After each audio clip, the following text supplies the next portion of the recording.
Millave, saludos. Este jueves se ha iniciado en Venezuela una mesa de diálogo que tiene el acompañamiento de los Estados Unidos. Definitivamente es una mesa de diálogo distinta a muchas otras que se han llevado a cabo a lo largo de los años. Principalmente porque, si bien tiene un acompañamiento internacional como las otras, se lleva a cabo aquí en nuestro país. Pero lo más importante es que no está de la mano o no forma parte de uno de los dos bandos que ahí se sientan a conversar, los bandos más radicales de nuestra política, que ha sido lo que finalmente ha impedido que se lleguen a acuerdos en las mesas anteriores. Yo quiero mostrarles un fragmento de este análisis que hace este periodista en La Iguana, para que ustedes se den cuenta los tropiezos que esas mesas anteriores tuvieron y que fueron al final lo que impidieron que tuvieran un buen resultado. La iniciativa llamándola la mesita. Pero lo cierto es que de entrada logró un nuevo paquete de liberación de personas a las que la oposición consideraba presos políticos y que estaban privados de libertad por la violencia de 2017, el magnicidio frustrado de 2018 y los ya referidos sucesos de 2019 y 2020. En 2020, el senador estadounidense Chris Murphy, durante una interpelación parlamentaria al todavía entonces secretario de Estado Mike Pompeo, exdirector de la CIA, empresario de la industria bélica, reconoció que Estados Unidos había socavado el diálogo auspiciado por Noruega, porque el entendimiento era contrario a la estrategia del gobierno interino impulsada por Trump. Oigamos lo que dijo este congresista.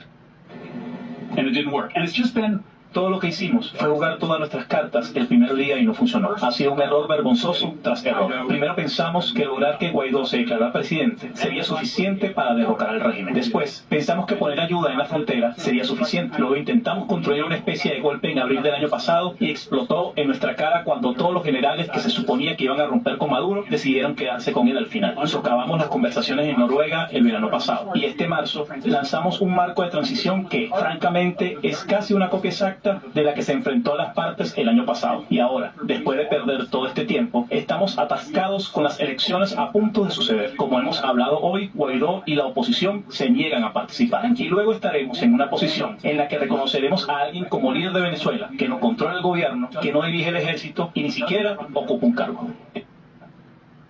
Bueno, ahí teníamos entonces al senador Murphy, que utiliza el verbo socavar, ¿no? Y suena como una acción gradual y oculta. Y para ello, además, desarrolló las medidas coercitivas unilaterales, un brutal bloqueo y respaldo a los intentos de golpe de Estado e invasiones mercenarias.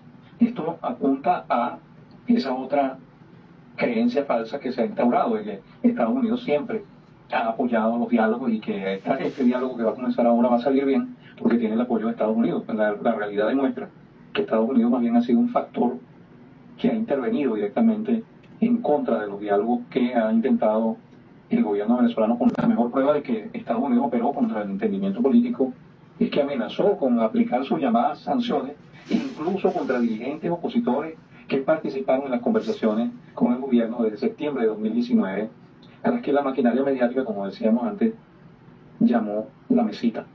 Pero quiero que retrocedamos un poco en el tiempo. Ahora el año 2018, en el que se produjo la patada en la mesa versión dominicana.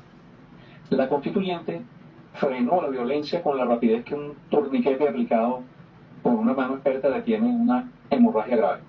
Entre agosto y diciembre de 2017 hubo elecciones de gobernadores y alcaldes con participación parcial de opositores, aunque el discurso de la boca para afuera era de boicot total a los procesos electorales convocados por la Asamblea Nacional Constituyente. A pesar de todos los pesares, avanzaba el diálogo de República Dominicana y así comenzó el año electoral presidencial 2018 con la auspiciosa perspectiva de un acuerdo. De manera teatral, se esperó hasta el último minuto para patear la mesa. Lo hizo Julio Borges. Según lo que señaló Jorge Rodríguez, lo hizo luego de recibir una llamada desde el Palacio de Nariño, el Palacio Presidencial de Colombia, donde el presidente colombiano Juan Manuel Santos, Premio Nobel de la Paz, estaba reunido con el secretario de Estado de Estados Unidos en ese momento, Rex Tillerson, un ejecutivo de la ExxonMobil prestado a la política. El argumento que se utilizó para romper el pacto fue un desacuerdo sobre la fecha de la elección presidencial. El gobierno planteaba que fueran en marzo y la oposición en junio. El gobierno accedía a llevarlas hasta abril, pero la delegación opositora dijo que necesitaba más tiempo para considerarlo cuando ya estaba todo listo en Santo Domingo para la firma. Dejaron esperando al presidente dominicano Danilo Medina y a Rodríguez Zapatero y a los otros facilitadores. En ese momento los jefes políticos opositores querían aplazar el proceso electoral porque no tenían un candidato capaz de unificarlos. Numerosos egos se disputaban ese honor y no iba a ser fácil alcanzar un entendimiento interno en breve plazo. Según diversos analistas, la verdadera razón fue que ya estaba diseñado el escenario del gobierno interino que se aplicaría en breve y por eso era necesario cerrar la vía electoral. Esto dividió a la oposición ostensiblemente, pues no todos acataron la orden de retirarse del proceso, que al final se realizó el 20 de mayo, es decir, bastante más cerca del mes de junio que planteaba la oposición que el de marzo, que es el que planteaba el gobierno. Y por eso hubo 3 candidatos presidenciales opositores en esa competencia: Henry Falcón, Javier Bertucci y Reinaldo Quijada. Oigan ahora esta parte que es importante. Los abstencionistas arremetieron contra los que no se alinearon a su posición, endilgándoles los epítetos de alacranes y colaboracionistas. Ese acuerdo frustrado le habría dado viabilidad a las elecciones presidenciales de 2018, que luego terminaron realizándose con esa participación parcial de la oposición. ¿Qué habría pasado si hubiese concurrido toda la oposición unida alrededor de un candidato único? Nunca se sabrá, porque la dirigencia principal cerró esa posibilidad. Yo les voy a presuntamente responder. Yo les voy a responder. Hubiese ganado la oposición. En ese momento, 2018, todavía el pueblo, incluso el pueblo chavista, no entendía cómo las sanciones estaban afectando la gestión pública del gobierno. Cómo las sanciones habían sido creadas para asfixiar al pueblo venezolano y que rechazaran al gobierno, bien sea en las urnas o bien sea a través de una explosión social. Alrededor de un candidato único. Nunca se sabrá, porque la dirigencia principal cerró esa posibilidad, presuntamente acatando instrucciones estadounidenses. Las elecciones significaron la ratificación de Maduro para un segundo periodo. Luego de ganar, hizo un nuevo llamado a todos los sectores opositores a reanudar los esfuerzos para la reconciliación. ¿Sabes cuál fue la respuesta del sector ya dominante de la oposición? El intento de magnicidio de agosto de 2018. Conclusión del año, fue la oposición la que canceló la posibilidad de un acuerdo que guiara al país hacia las elecciones presidenciales de ese año. Al revisar la línea de tiempo de esta historia, resalta la más directa de las intervenciones estadounidenses en contra del diálogo político venezolano. Vamos a ver ahora.